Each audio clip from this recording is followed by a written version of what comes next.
This is CBC Here and Now.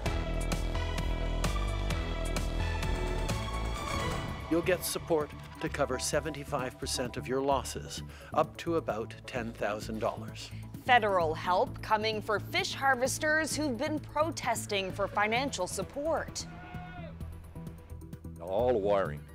They've got into all the wiring, chewed all the wiring, all the hoses. People in Pasadena are complaining about rats and the damage the rodents are causing. Good evening, I'm Carolyn Stokes. We begin with new details about a multi-vehicle crash that killed 2 people in St. John's on Monday. 25-year-old Johnny Roberts was driving an SUV that collided with other vehicles and a motorcycle at this intersection. Roberts died at the scene. CBC News has learned that at the time of the crash, Roberts was facing charges of impaired driving related to this collision on Kenmount Road in February. He was due in court this summer. The RNC tried to pull over the SUV in Paradise, but stopped the pursuit. The province's serious incident response team has been called in to investigate. A second man was killed in that crash as well, 44-year-old Chad Pitcher. He's being remembered as a loving husband and father of 3 children. Pitcher was stopped at a red light on his motorcycle when he was hit by the SUV. Pitcher's family says a celebration of his life will be held at a later date because of the current COVID-19 restrictions. He worked with the city of Mount Pearl, and his union is holding a fundraiser to help the family. Other motorcycle riders say they're planning to hold a group ride at some point in his memory. Well, there's a break coming on your power bills. Today, the Premier announced a one-time credit, but it's actually more like a refund. Here Now's Peter Cowan is live in the newsroom to explain it for us. So, Peter, what's government doing here? Carolyn, low oil prices have been good for Newfoundland and Labrador Hydro.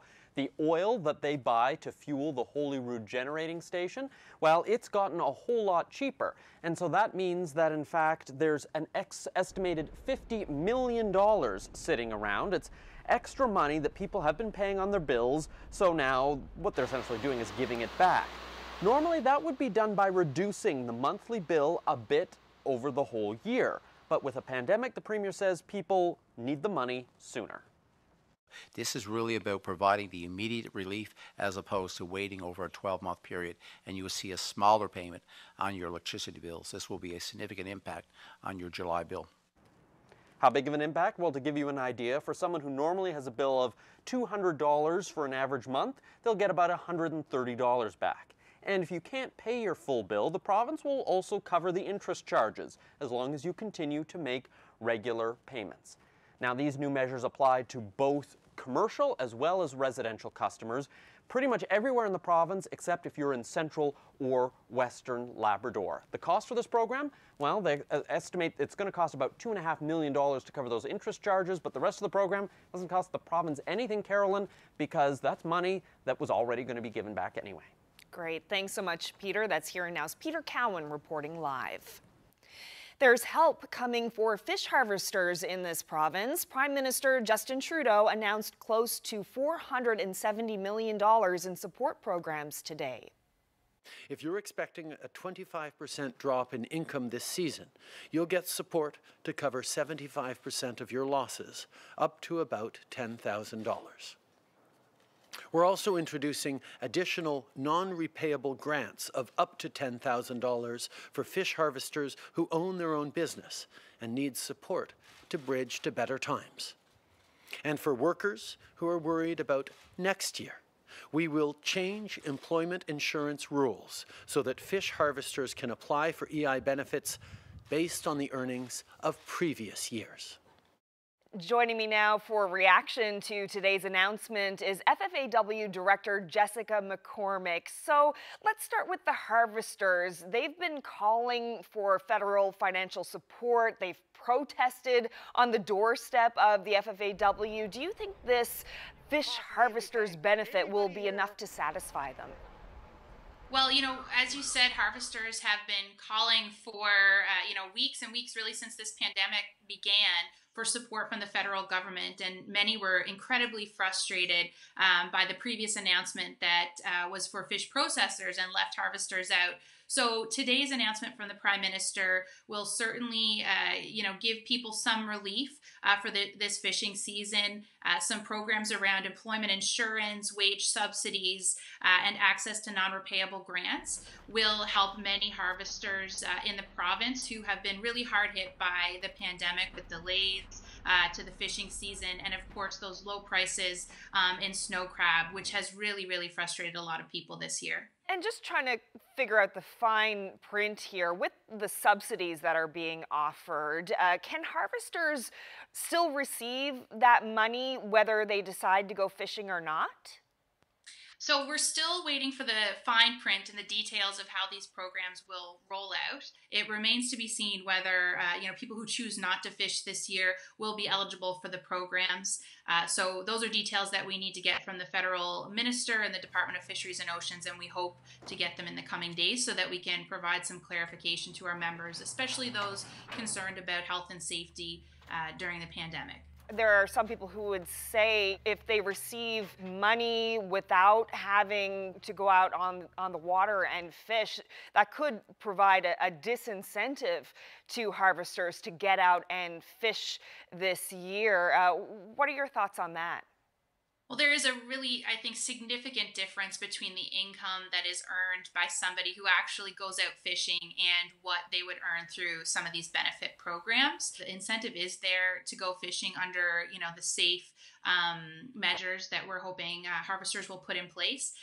We've also appealed to the provincial standing fish price setting panel to get a reconsideration on the price of snow crab, which will hopefully mean greater income for people that are participating in that fishery. So I think that definitely the incentive is there to go fishing, and I don't think that this would discourage people from participating in the fishery this year. Many people are have been very anxious to get back on the water. So, but if it does turn out that they can still get the subsidy without having to go out on the waters, what do you think that could potentially mean for the industry as a whole? If fewer harvesters are going out and harvesting fish, collecting product for processors, what could that mean for the industry? Even plant workers, could they get less work?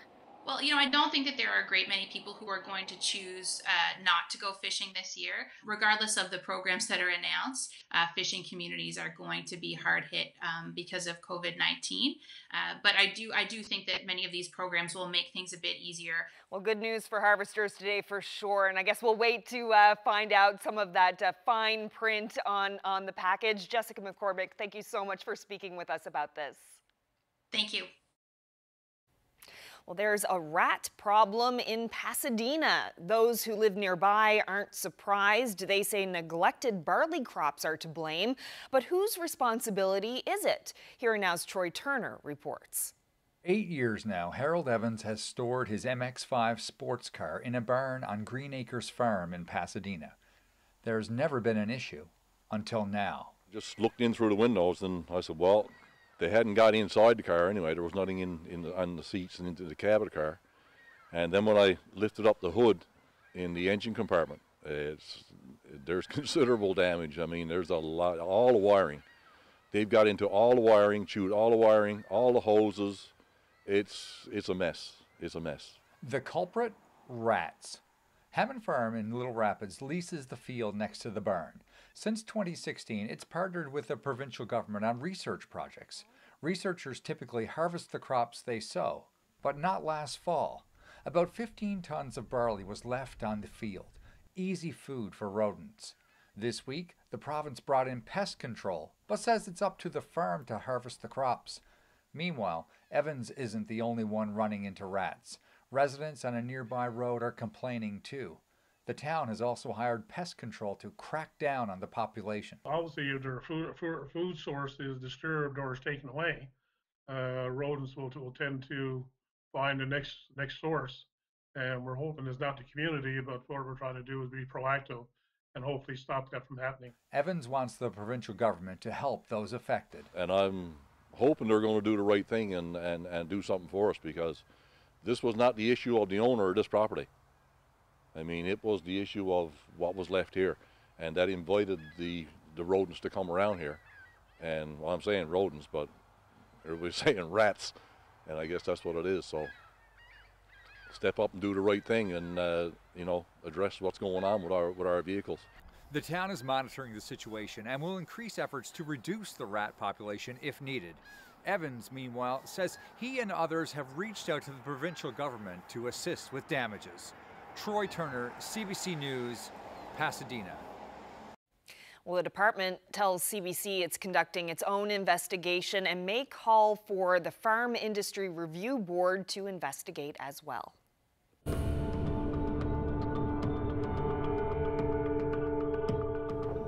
A man wanted by police for 9 months has turned himself in after a story from CBC News yesterday. The Royal Newfoundland Constabulary says 26-year-old Ashton Kennedy went to police headquarters this morning. As Here and Now's Ariana Kelland reports, he is now in custody. It's the news Melissa Gulliver has been waiting for since last summer.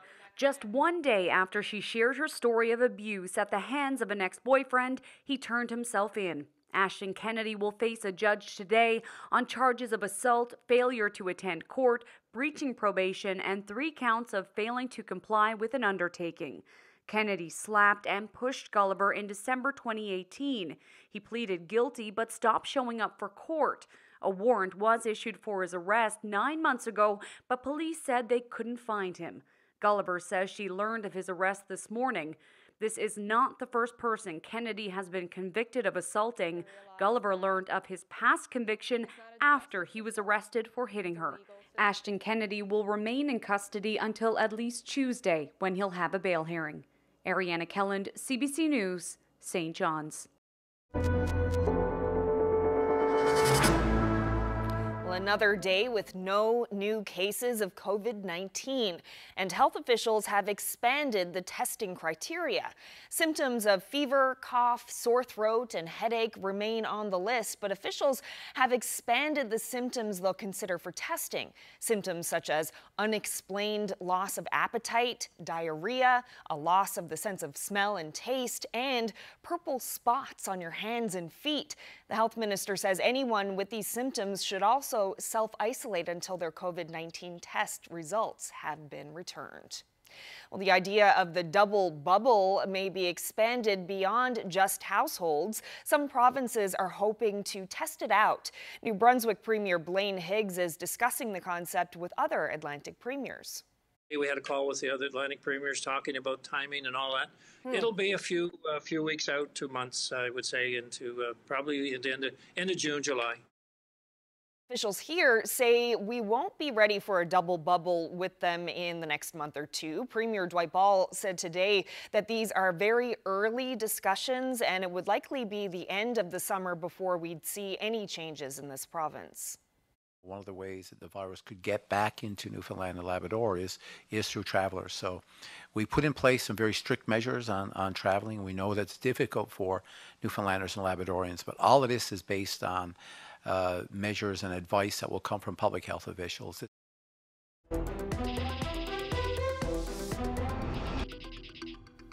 This summer, there will be a lot of lamenting what might have been for many communities across this province, but no place will be left wondering more than Dildo. The Trinity Bay community was poised for an explosion of tourism this summer after late-night TV exposure last August. Now they'll be happy just to scrape by. Here and Now's Ryan Cook has this story, the first in a series of stories about people, businesses, and communities now having to change course. There were big plans for Dildo this summer.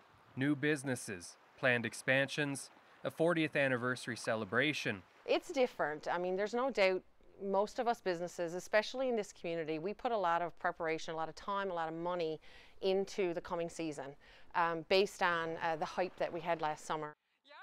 The hype was beyond anything they've ever experienced. Honorary Mayor, thank you. Jimmy Kimmel launched a comedic campaign to become the mayor of Dildo. He featured the community on a show for a week straight, bringing thousands into this tiny harbor town. The province pegged the value of his promotion in the millions. Well, it was our $11 million free advertising campaign that he ran for us, so that was lovely. It was crazy. It would have taken you about an hour to get from here just over to the brewery.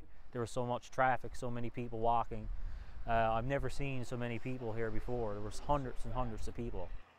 The brewery bought the land next door to expand its patio and add a wharf. Across the road, Todd Warren was fielding calls all autumn from Americans wanting to visit his B&B. Now the only calls he gets are cancellations. I have a number of people from Newfoundland that have reservations as usual, and they haven't really canceled yet because they're for later throughout the summer, and we'll just have to keep those in place, and hopefully they can still come and visit. It's not clear from the province's plans when things like B&Bs can open, but Dildodians are hanging their hopes on staycationers and preparing for changes. When some of the restrictions are lifted, the way we operate is not going to be the same as it was before. You know, we had jam-packed buildings and jam-packed decks, and you know, everybody socializing in very tight spaces. So we know that we're not going to operate that way again. But the people here remain remarkably positive, with the possibility of their largest industry collapsing. I'm sure it will all come back just as strong as we had hoped, you know. Ryan Cook, CBC News, Dildo. As we head into the first unofficial long weekend of the summer, the temperatures are actually starting to warm up. I'll have all those details in your full forecast coming up.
This weather update is brought to you by the Healthcare Foundation Home Lottery. Bonus deadline is midnight tomorrow. Order tickets now at hcfhomelottery.ca.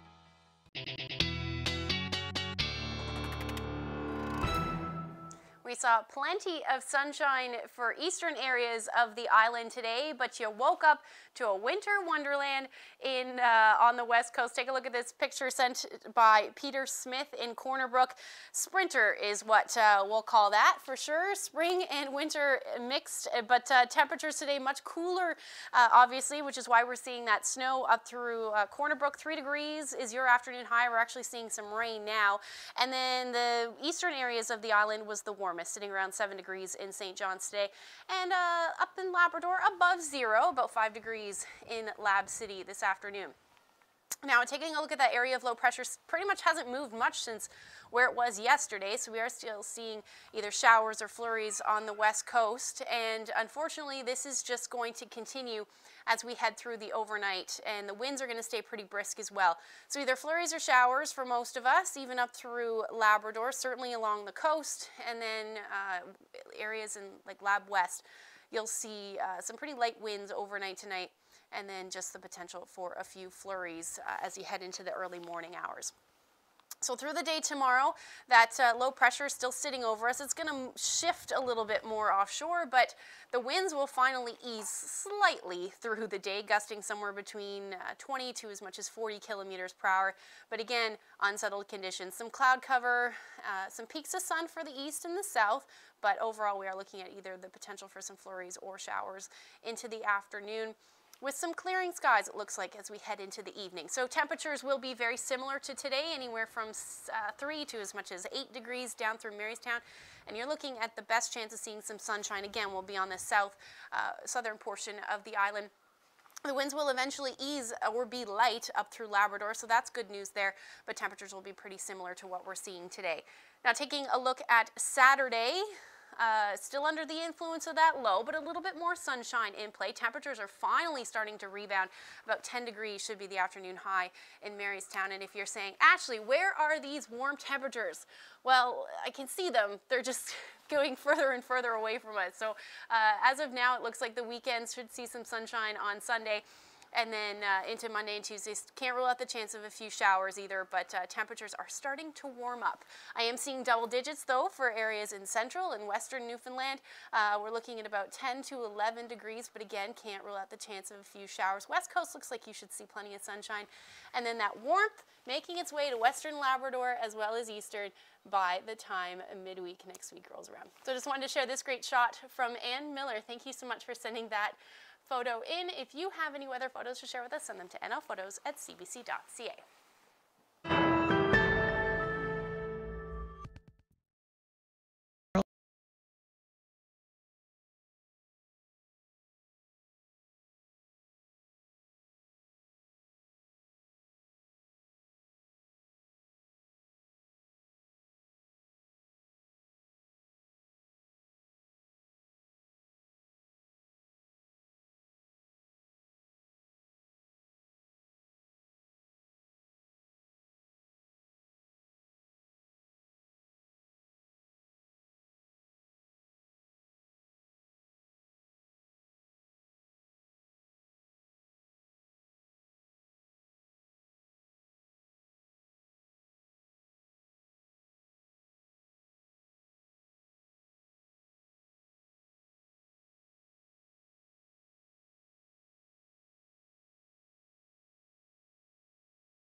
Welcome back to Here and Now.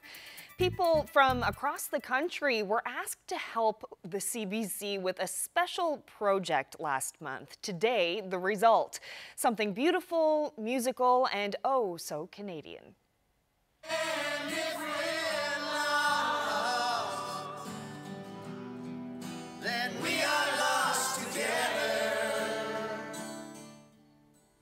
Yes, that is Blue Rodeo's Greg Keeler and Jim Cuddy performing their song Lost Together in the Great Canadian Sing-Along, a project spearheaded by CBC Music.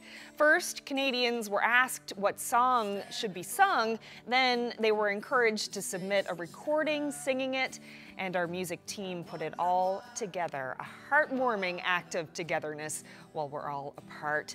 You can see the entire video at cbc.ca/music. Well, some goats in California got a brief reprieve from sheltering in place during this pandemic. Dozens ran wild through an upscale neighborhood in San Jose. Hey, hey, hey, hey! Go, go, go! It's a lot of goats who really enjoy eating those flowers. The goats somehow broke through an electric fence, and as you can see, there was definitely no social distancing as they went on the lam. But maybe herd immunity kept them safe? Sorry. The suburban stampede resulted in only a few damaged plants. The goats were eventually rounded up, ending their brief taste of freedom.